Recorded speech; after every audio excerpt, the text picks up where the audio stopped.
ဗီဒီယိုဖိုင်တစ်ခုမှာဥတုရိယကသူက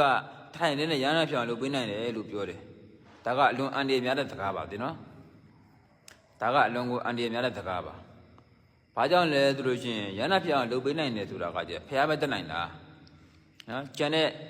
တာဝကတွေကကြတော့လမ်းကြောင်းဘောဝတင်ပေးနိုင်တယ်သူတို့က။ဘာကြောင့်ဖျားပဲတက်နိုင်တယ်လဲဆိုလို့ရှိရင်ဖျားမှာဗုဒ္ဓသက္ကုဆိုတဲ့ဉာဏ်ရှိတယ်။အဲ့ဒီဗုဒ္ဓသက္ကုဆိုတဲ့ဉာဏ်ကပိဋကဗုဒ္ဓတွေမှာလည်းမရှိဘူးလဝဲရန်လက်ရရန်အကတာဝကတွေမှာလည်းမရှိဘူးမဟာတာဝကတွေမှာလည်းမရှိဘူးတူသူလို့ရှိရင်ဝေးပေါ်လေတူသူလို့ရှိရင်ဝေးပေါ်အဲ့ဒီဗုဒ္ဓတက္ကုမှာဘာပါတယ်လဲသူအာတယနုတ္တိယနုတ္တိဉာဏ်နဲ့အိန္ဒြိယပရောပရိယတဉာဏ်ပေါ့အာတယနုတ္တိယဉာဏ်ဆိုတာကကျတော့တတ္တဝါတို့ရဲ့နော်အနုတ္တိယတွေကိရိတာတွေကိုသိတာနောက်တော့ကအိန္ဒြိယပရောပရိယတဉာဏ်ဆိုတာကကျတော့တတ္တဝါတွေကတရားအားတွေသိတာပေါ့တရားအားဝိရိယအားပေါ့အဲ့ဒီမှာပါတဲ့အိန္ဒြေတွေကကျတော့တရားဝိရိယတတိတမာတိပညာပေါ့အဲ့ဒီ၅ပါးအဲ့ဒီအိန္ဒြေတွေအနုအရင်ရင်ထဲမှာကြောင်းနေတဲ့ကိရိတာအနုတ္တိယတွေကိုအတိတ်သိတာပေါ့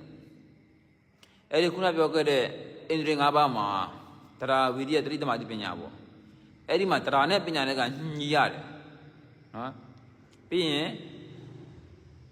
ဝိရိယနဲ့တမာတိကညီရတယ်အလယ်ကနေပြီးတတိကိုကန်ရတယ်ဒီလားအဲ့ဒီမှာတရားလွန်ခဲ့ပြီးပညာအားနဲ့အဆင်မပြေဘူးဝိရိယလွန်ခဲ့ပြီးတမာတိအားနဲ့အဆင်မပြေဘူးအဲ့ဒီအိမ်တွေ၅ပါးအနုရင်တွေကိုဖျားပဲတည်တာအဲ့ဒီလိုတီးမှဒီလူကိုတခါတည်းရဟန္တာပြောင်းဟောပေးရမလားသူကနောအခါမှကျွတောင်းဝင်အောင်ဟိုတရားမျိုးစိလေး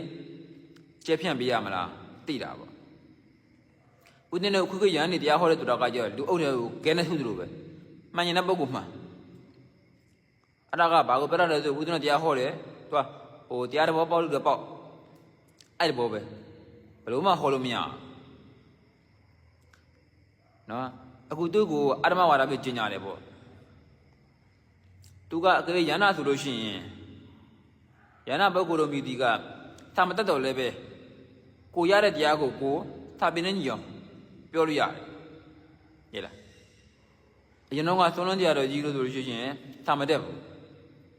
တိုးတော့သူ့ကိုသူရတဲ့တရားနဲ့ပတ်သက်ပြီးမေးတဲ့အခါမှာစာပေနဲ့ညီတယ်သူကမညီဘူးဟဲ့လား